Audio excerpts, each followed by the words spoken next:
Who would have thought na yung simpleng sinabi ni Tony Chopper 15 years ago, sobrang lalim pala ng foreshadowing na ginawa ni Oda. Yung human fruit na akala ng fans useless at pang normal human lang, yun pala ang isa sa pinaka-importanting devil fruit.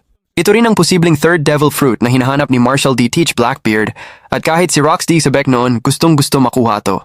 Sa latest revelation ng One Piece, pinakita na si Chopper kayang basagin ang demon control gamit lang ang isang palm touch.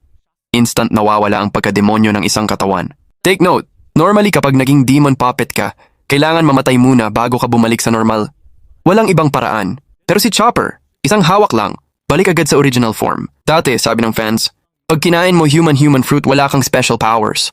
Parang magiging normal ka lang or worse, useless. Pero ngayon, malinaw na malaking maling assumption yon. Ang totoo, yung may ability ng human fruit nagiging clear-minded at hindi basta napo-control ng dark forces. At hindi lang yun, kahit sino na mahawakan ni Chopper parang nagiging sane agad. Kaya yung healing hand ni Chopper, hindi lang pangkatawan, pati kaluluwa nalilinis. Kaya madaling bumabalik sa normal ang mga demonized giants. Kasi literal na pinupurify niya ang soul nila. Nakakalungkot lang, si Roxy Sabek buong buhay niya hinanap tong fruit na to, pero hindi niya nakuha. Meanwhile, si Marshall D. Teach matapos makita ang nangyari sa God Valley incident, malamang nalaman niya ang tunay na power ng fruit na to.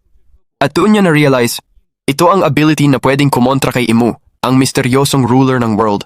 Kaya hindi nakakapagtaka kung bakit handa siyang maglakbay kahit saan, para lang hanapin at kunin ang fruit na to. And guess what? Ang target niya ay yung lugar kung saan napunta si Chopper before, Fishman Island. At si Chopper mismo, parang nararamdaman na darating ang araw na hahabulin siya ng Blackbeard Pirates. Dahil sa totoo lang, ang ability ni Chopper ay isa sa key para matalo si Imu, ang tunay na hari ng mundo.